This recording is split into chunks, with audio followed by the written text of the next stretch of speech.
Fala pessoal, tudo bem? Hoje a gente começa uma série sobre democracia e república.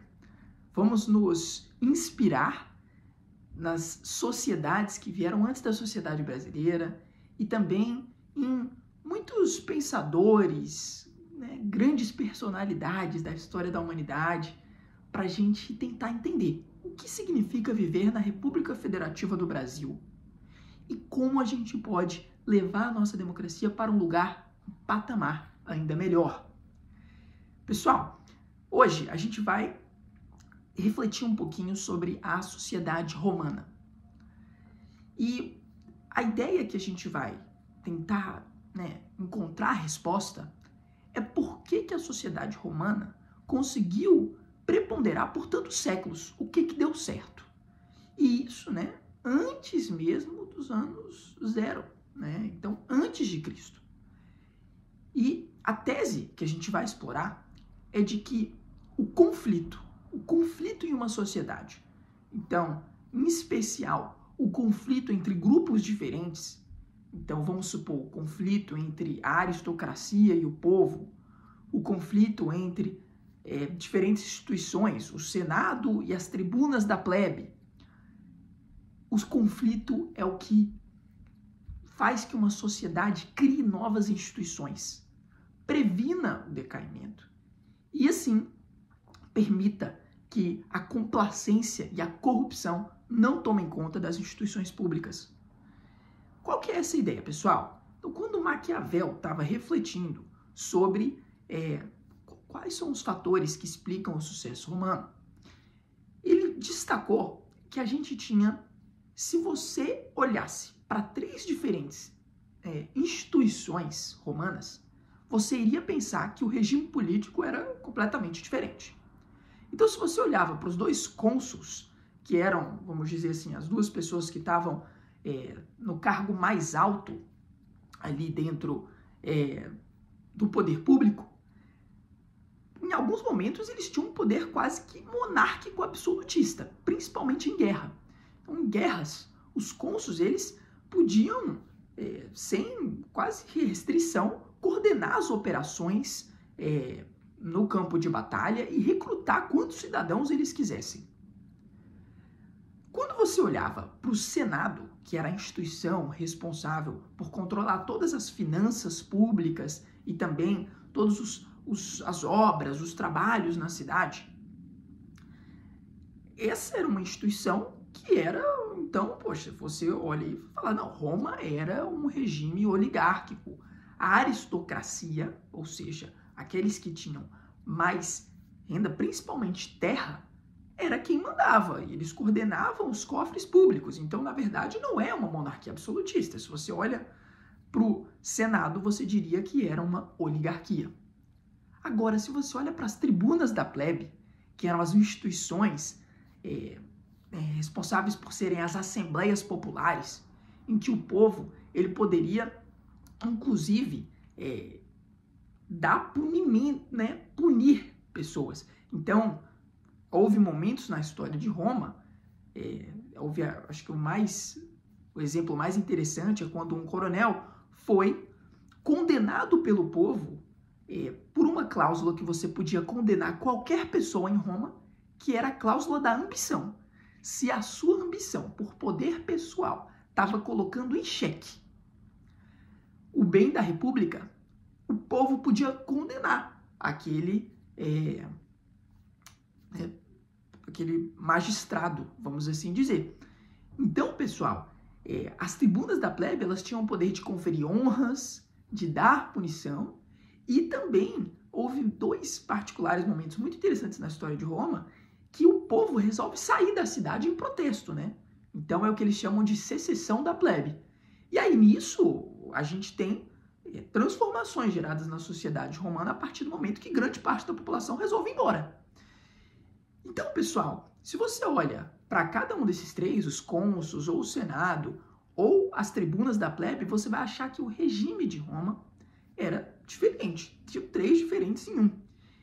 Agora, a reflexão que Maquiavel faz é que é justamente esse regime mixto e os conflitos existirem muito frequentemente entre esses 3 grupos e eles colocarem pesos e contrapesos, né, que permitia que a sociedade romana criasse novas instituições, estivesse inovando e partindo para patamares melhores. Então, quais foram alguns exemplos mais concretos de Roma em que o conflito gerou novas instituições e também que você vai observar, né, isso na sociedade brasileira, no tempo mais recente, desde a Constituição de 88. Então vamos lá. Ali por volta de 509 a.C., a gente teve a expulsão dos Tarquínios. A partir da expulsão dos Tarquínios, ou seja, um momento de conflito na sociedade romana, você vai ter criação de eleições, a criação de um novo cargo na administração pública dos censors, que faziam um censo mesmo da população romana. Você cria essa nova instituição, que são os mandatos de tempo limitado, como, por exemplo, a gente tem hoje quase todo o cargo público no Brasil. E também você vai ter uma nova função pública importante, que é o veto mútuo entre as instituições. Então, por exemplo, né, o Senado aí podendo vetar aquilo que os cônsules definem. Em seguida, a gente tem um conflito de ordens que a gente vai ter a primeira secessão da plebe, quando a grande população de Roma em protesto sai da cidade, e aí são criadas as tribunas da plebe. Então, justamente por conta dessa pressão popular que foram criadas as assembleias populares. Em seguida, a gente tem a queda do decemvirato. E a queda do decemvirato é uma outra função pública importante, que você vai ter os poderes da tribuna da plebe sendo atribuídos. Então, antes foi a criação de uma instituição, mas então a tribuna da plebe tinha instituições, tinha poderes bem atribuídos, como aqueles que a gente conversou, de inclusive poder processar qualquer pessoa e punir, dar punição, né? E por fim, a gente tem um conflito de ordens que leva ao voto universal. Então, foram uma sequência de conflitos que geraram a criação de novas instituições em Roma. E como é que a gente pode observar isso na sociedade brasileira, né? Então, o que Maquiavel chama de conflito estruturado, eu acho que um bom momento é em 1988. Na Assembleia Constituinte, a gente vai ter ali a criação de uma instituição muito brasileira, que é o Ministério Público. Aqui nos Estados Unidos, a gente tem até dificuldade de traduzir o que seria um Ministério Público, né? Seria um Public Prosecution Office. Mas o Ministério Público é independente do Poder Executivo e ele vai ter a missão de investigar casos de corrupção, de atuar na proteção do meio ambiente e de ser essa entidade com muita integridade para conduzir o que, vamos dizer assim, às vezes uma tribuna da plebe poderia conduzir, né? Que são essas investigações a qualquer pessoa no Brasil sem estar enviesado por nenhum interesse político. Então, o Ministério Público, ele funciona, de certa forma, como uma instituição que aparece depois de um momento conflituoso da história brasileira, que é a ditadura militar, e aí, a partir do término da ditadura, a gente tem a criação de uma nova instituição que garante que a gente vai ter menos corrupção na sociedade brasileira, porque o Ministério Público está independente do Executivo, então, vindo de um regime autoritário, a gente vai ter uma nova instituição pública que vai garantir que qualquer presidente que venha ao poder, a gente terá uma instituição independente que vai colocar pesos e contrapesos ali e tá fazendo investigações em prol do povo. Então, de fato, uma instituição republicana.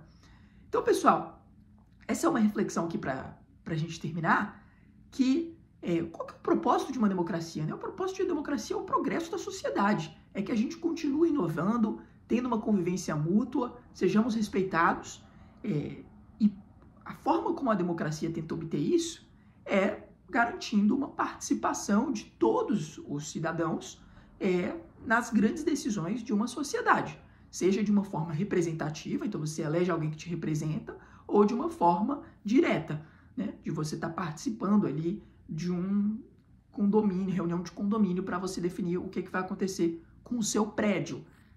Agora, o que eu acho muito interessante é que muitas vezes a gente vê um conflito na nossa sociedade, então a gente ter debates ferrenhos no Congresso, ou até mesmo a gente está vendo essa polarização na sociedade brasileira, né? E o que Maquiavel vai colocar é que se o conflito ele for bem estruturado e que se a gente tiver uma sociedade engenhosa, repleta de virtude, a gente vai conseguir transformar o conflito na criação de novas instituições que permitam que a sociedade brasileira não entre em decaimento, mas sim em ascensão. Então, pessoal, tamo junto e eu espero que vocês tenham gostado desse nosso primeiro vídeo sobre democracia e república. Tamo junto. Valeu!